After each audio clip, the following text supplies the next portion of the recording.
Bismillahirrahmanirrahim. Assalamualaikum warahmatullahi wabarakatuh. Bertemu kembali bersama Aljinob Media.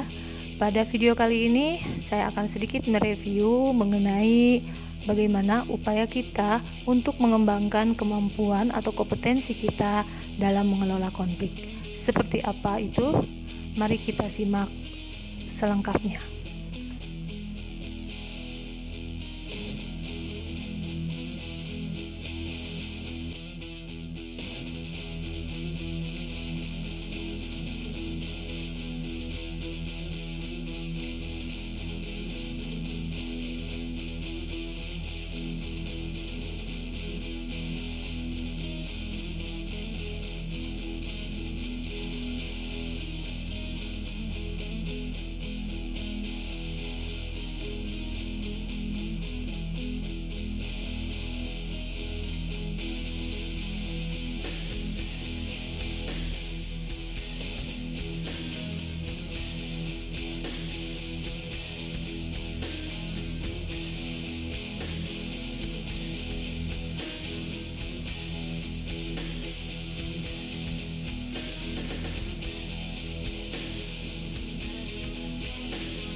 Video kali ini merupakan video berseri yang akan terus berkelanjutan, berupaya untuk memberikan sedikit review mengenai resume buku-buku yang menurut saya berkualitas yang saya dapat di perpustakaan digital Aljinob Media, yang alamatnya tertera pada slide, atau bisa juga nanti di deskripsi akan dicantumkan alamat mengenai digital library Aljinob Media.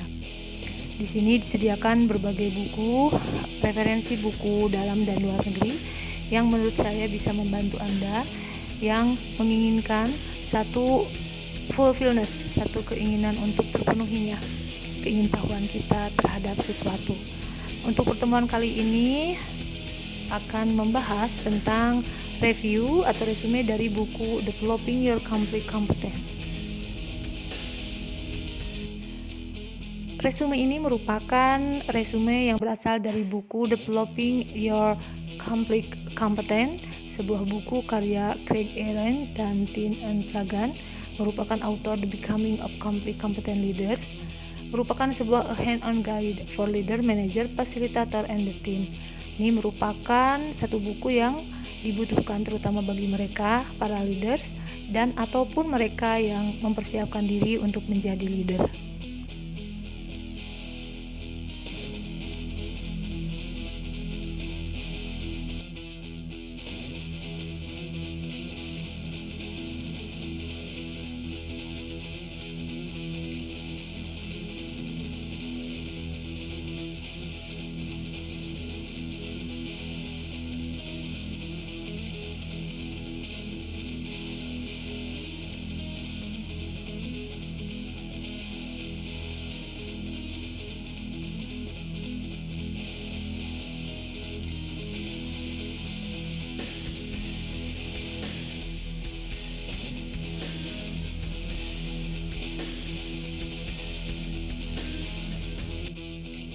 Oke, kita mulai saja. Pertanyaan pertama yang keluar ketika kita membaca buku ini, apa itu sebetulnya yang dimaksud dengan conflict competence atau kompetensi konflik? Kompetensi atau kemampuan untuk mengelola konflik.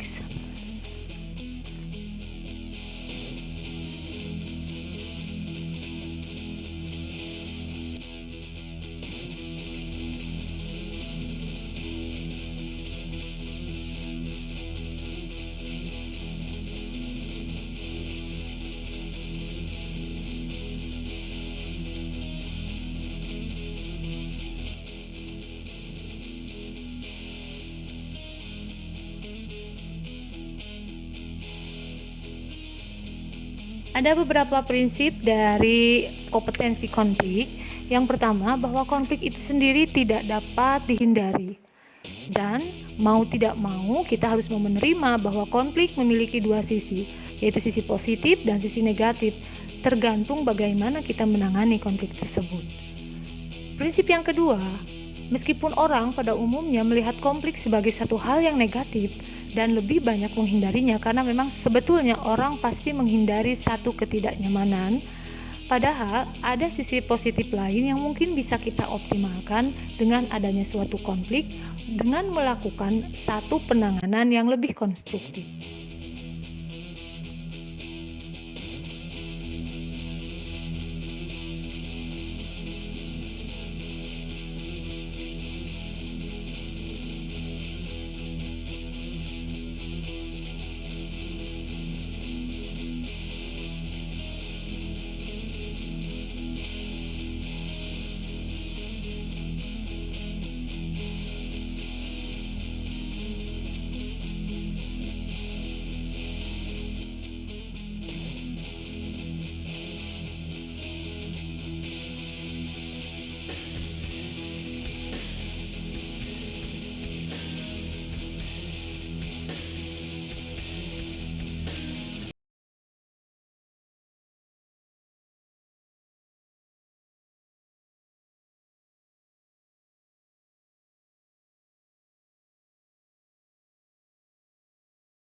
Prinsip yang ketiga, untuk mengatasi keengganan dalam menangani konflik, orang perlu percaya bahwa penting untuk dilakukan.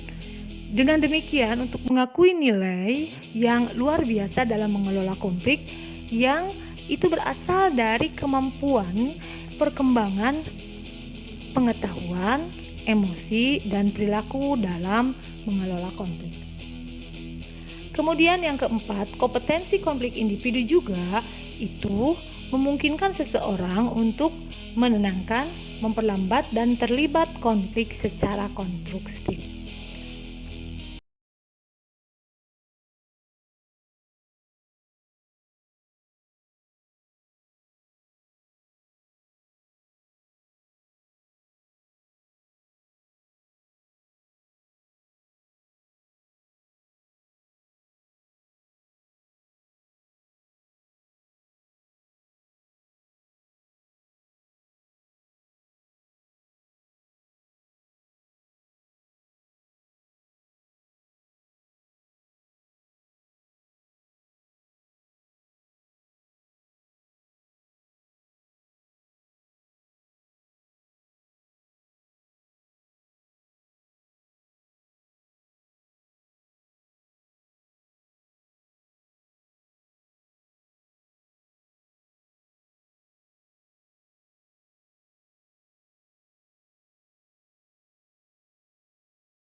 Sip, yang kelima, keterampilan kognitif seperti apa sih sebetulnya yang dibutuhkan dalam kompetensi konflik? Keterampilan kognitif yang dibutuhkan adalah tentang kesadaran diri, awareness, dan sikap serta tanggapan seseorang terhadap konflik, serta pemahaman dalam dinamika dasar dari suatu konflik. Jadi intinya yang dimaksud dengan keterampilan kognitif di sini adalah kesadaran diri atau awareness dari seseorang dalam memberikan sikap dan tanggapannya terhadap konflik yang didasari oleh pemahamannya tentang dinamika dari konflik itu sendiri. Kemudian yang keenam, keterampilan emosional yang dibutuhkan dalam kompetensi konflik adalah termasuk keterampilan respon emosional seseorang terhadap konflik, kemudian juga keterampilan dalam mengatur respon tersebut dan mencapai satu keseimbangan emosional, serta mampu memahami dan merespon emosi dari mitra konfliknya.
Keterampilan perilaku yang dibutuhkan dalam kompetensi dari suatu konflik adalah kemampuan perilaku seseorang yang mampu menyelesaikan permasalahan atau konflik itu sendiri secara konstruktif dengan cara menghindarkan dari perilaku-perilaku destruktif. Seperti apa perilaku destruktif nanti kita bahas di slide berikutnya.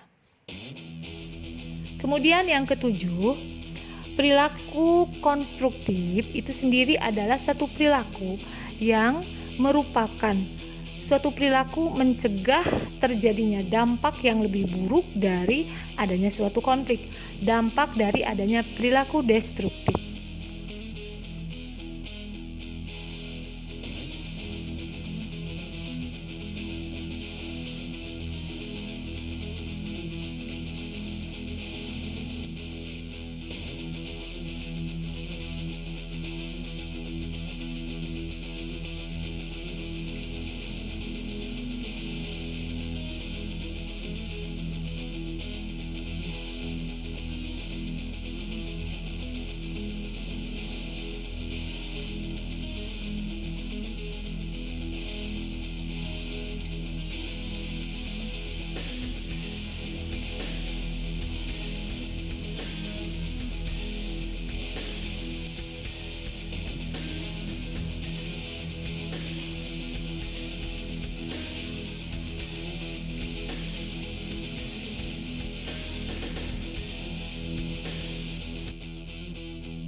Ada 5 emosi positif yang ternyata dapat berguna untuk menangani konflik. Pernyataan tersebut dikemukakan oleh seorang pemerhati dari University Harvard dengan buku mereka yaitu Beyond Reasons tahun 2005. Mereka mengidentifikasi ada 5 masalah relasional inti yang umumnya bagi semua orang bila ditangani itu dapat menciptakan emosi positif dan membantu untuk menangani konflik dan negosiasi. Apa saja 5 hal tersebut? Yang pertama yaitu apresiasi. Apabila kita sudah terbiasa untuk mengakui dan manfaat dari pikiran dan perasaan dan tindakan orang lain dan Anda sendiri dengan selalu menghormati kelebihan dari orang lain, maka kemungkinan kita tidak akan mengalami satu konflik. Yang kedua, afiliasi. Afiliasi adalah suatu upaya kita membangun koneksi dengan orang lain. Satu upaya kita yang digunakan untuk menghubungkan kita dengan orang lain, menemukan kesamaan dengan orang tersebut, itu disebut sebagai afiliasi. Apabila kita terbiasa menumbuhkan sikap apresiasi dan afiliasi, maka konflik dapat kita minimalisir. Kemudian yang ketiga adalah otonomi. Otonomi adalah kemampuan untuk menghormati hak orang lain, untuk membuat keputusan sendiri, dan kita khususnya tidak bisa mencampuri hak mereka untuk membuat keputusan. Itu termasuk dalam otonomi. Yang keempat adalah status. Status berupa mengakui area status orang lain sehingga kita tidak mencampuri status orang lain.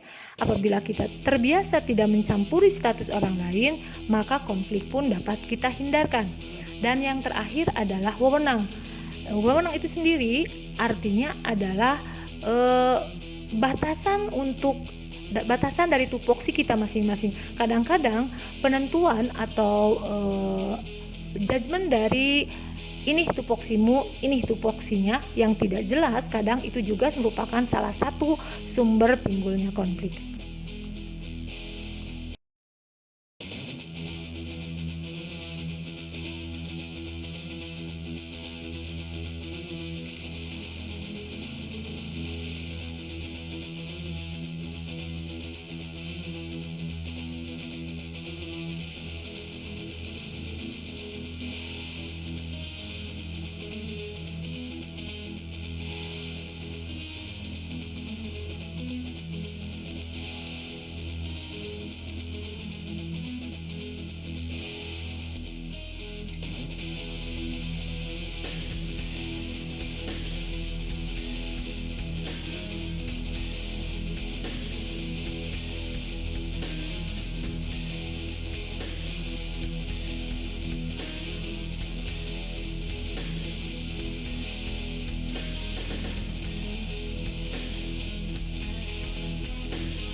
pembahasan kita mengenai developing your conflict competence, kita akan membahas selanjutnya mengenai bagaimana caranya kita memanage dari konflik itu sendiri. Ada satu teori yang menurut saya cukup menarik dan bisa kita coba untuk realisasikan. Ini dikenal dengan istilah 4R Conflict Management atau 4R Conflict Management. 4R untuk menangani atau memanage dari konflik itu sendiri. R yang pertama adalah recognize, yaitu a conflict is normal and may present a positive opportunity. We all have the responsibility to recognize common cause of the conflict, separating the peoples from the conflicts and respecting difference. Jadi intinya tahapan yang pertama adalah tahapan recognize. Tahapan ini merupakan satu tahapan di mana kita harus bisa memandang konflik sebagai sesuatu yang normal dan harus bisa kita hasilkan sesuatu yang mengutamakan peluang untuk menghasilkan feedback positif dari konflik tadi. Dengan cara gimana?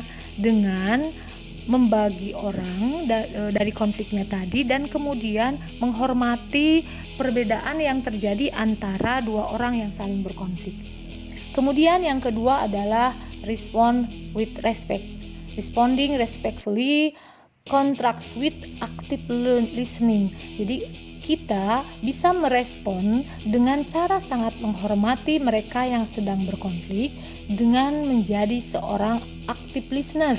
Jadi dengan menjadi seorang pendengar yang baik. Kemudian kita juga bisa mengambil tanggung jawab kita dengan merespon konfliknya dengan tanpa membiarkan terjadinya perbedaan yang berubah menjadi sesuatu yang menjadi jarak atau menjadi satu hal yang destruktif yang justru merusak dan memperburuk dampak dari konflik itu sendiri. Kemudian tahapan yang ketiga adalah resolve and manage. Jadi using a corporate problem solving approach, jadi biasa menggunakan pendekatan untuk menyelesaikan permasalahan dengan membuka sebetulnya apa sih yang menjadi sumber dari permasalahan, kemudian mempertimbangkan bagaimana kalau orang yang bermasalah tadi, orang yang berkonflik tadi kita samakan untuk menyelesaikan permasalahan dengan bekerja bersama-sama, memanage konflik dan bisa menyelesaikan permasalahan tersebut.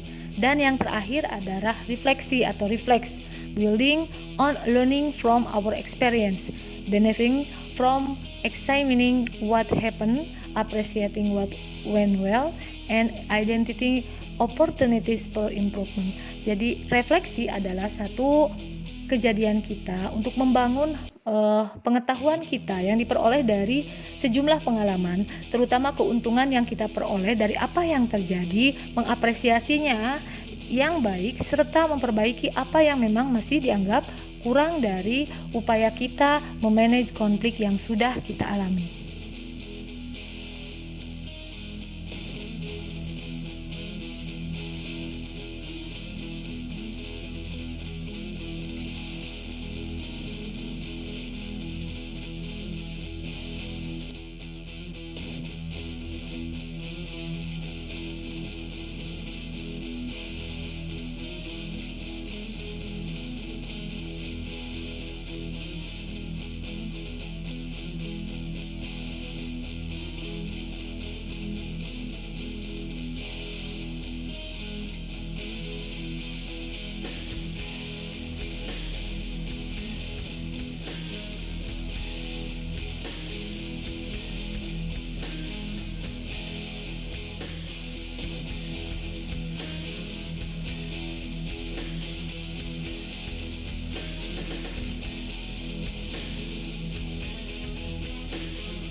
seperti apakah perilaku destruktif? Justru yang perilaku yang mengarah pada akibat yang lebih besar dari adanya suatu konflik.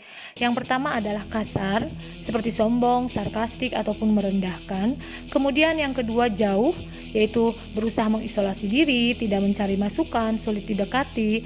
Kemudian yang ketiga adalah bermusuhan seperti marah, berteriak, kehilangan kesabaran, atau pengelolaan mikro seperti terus memantau dan memeriksa orang lain.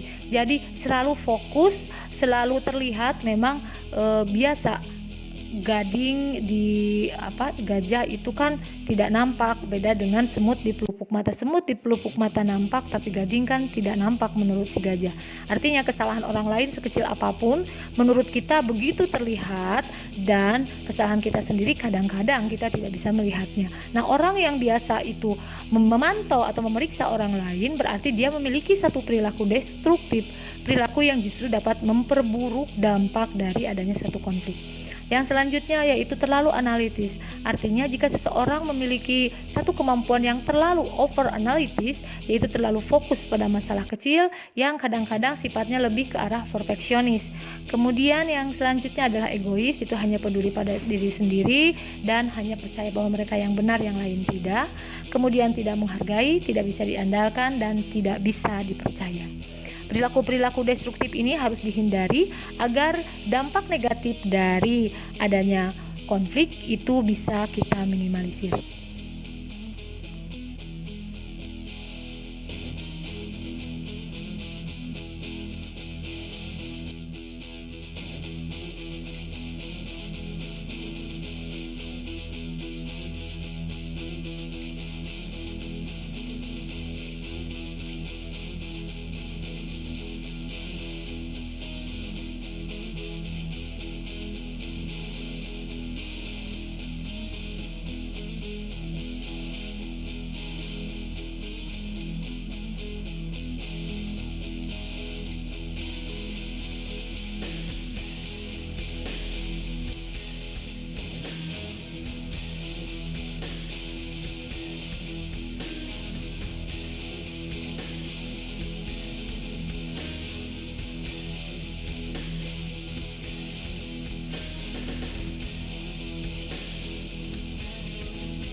Gaya orang dalam mengelola konflik.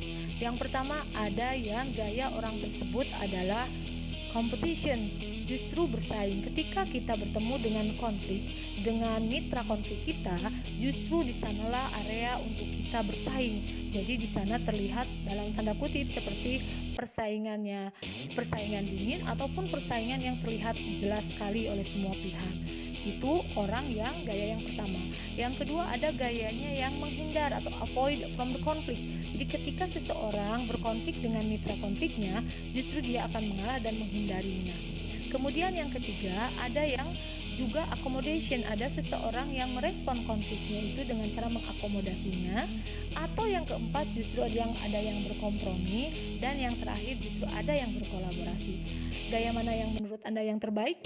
Silahkan nanti Anda review yang mana yang paling baik gaya orang dalam mengelola konflik. 5 gaya orang dalam mengelola konflik. Yang pertama, ada yang gaya orang tersebut adalah competition, justru bersaing. Ketika kita bertemu dengan konflik, dengan mitra konflik kita, justru di sanalah area untuk kita bersaing. Jadi di sana terlihat dalam tanda kutip seperti persaingan persaingan dingin ataupun persaingan yang terlihat jelas sekali oleh semua pihak. Itu orang yang gaya yang pertama. Yang kedua, ada gayanya yang menghindar atau avoid from the conflict. Jadi ketika seseorang berkonflik dengan mitra konfliknya, justru dia akan mengalah dan menghindarinya. Kemudian yang ketiga, ada yang juga accommodation. Ada seseorang yang merespon konfliknya itu dengan cara mengakomodasinya. Atau yang keempat, justru ada yang berkompromi. Dan yang terakhir, justru ada yang berkolaborasi. Gaya mana yang menurut Anda yang terbaik? Silahkan nanti Anda review yang mana yang paling baik gaya orang dalam mengelola konflik. 5 gaya orang dalam mengelola konflik. Yang pertama, ada yang gaya orang tersebut adalah terakhir. Ini juga sebagai salah satu cara untuk kita menyelesaikan konflik. Tahapan ini disebut sebagai satu lingkaran PSA yang terdiri dari, kalau kita amati dari gambar ini, ada 4 potongan juring ya dari lingkaran. Yang pertama diawali dari what. Bismillahirrahmanirrahim. Assalamualaikum warahmatullahi wabarakatuh. Untuk berjumpa lagi dalam pembelajaran prakarya dan kewirausahaan. Pada pertemuan kali ini, Ibu akan melanjutkan materi kita masih tentang bagaimana kita mempromosikan atau memasarkan produk dari hasil pengawetan bahan pangan nabati. Bagaimana keadaan kalian? Mudah-mudahan Ibu harap kalian juga tetap sehat, kemudian juga tetap semangat meskipun memang kita belum tahu kapan bisa bertatap muka. Tapi berbagai upaya Ibu lakukan untuk bisa mengoptimalisasikan interaksi antara Ibu dengan kalian, karena sejatinya pemahaman peserta didik terhadap materi itu dapat dicapai melalui 3 hal. Yang pertama, ada interaksi antara peserta didik dengan pendidik, ada interaksi antara peserta didik dengan peserta didik, dan juga yang ketiga adalah adanya interaksi kalian dengan konten atau materi. Oleh sebab itu, Ibu terus berusaha untuk mengeksplor agar kalian mampu berinteraksi dengan ketiga hal tadi, dengan pengajar, dengan sesama peserta didik, dan juga dengan guru. Baik, sebelum kita mulai pembelajaran, mari kita berdoa dahulu agar apa yang kita pelajari hari ini bisa mudah kita pahami, bermanfaat bagi kita, dan juga lebih barokah ya. Terima kasih. Kalau sudah beres kalian berdoa, kita bisa mulai untuk melanjutkan materi kita masih mengenai promosi produk hasil pengawetan bahan pangan nabati. Inilah sedikit review saya mengenai developing your conflict competence. Sebagian dari isi utama buku tersebut sudah saya sajikan. Mudah-mudahan apa yang saya buat resume tadi bisa menambah sedikit pengetahuan kita mengenai bagaimana cara menangani konflik. Minggu berikutnya saya akan pula membahas atau juga membedah, meresume buku-buku lain yang mudah-mudahan bisa memberi manfaat bagi semua para sahabat Alginop Media, sehingga kemampuan kita akan terus bertambah dengan terus belajar. Jangan pernah berhenti untuk mencari ilmu. Terima kasih. Assalamualaikum warahmatullahi wabarakatuh.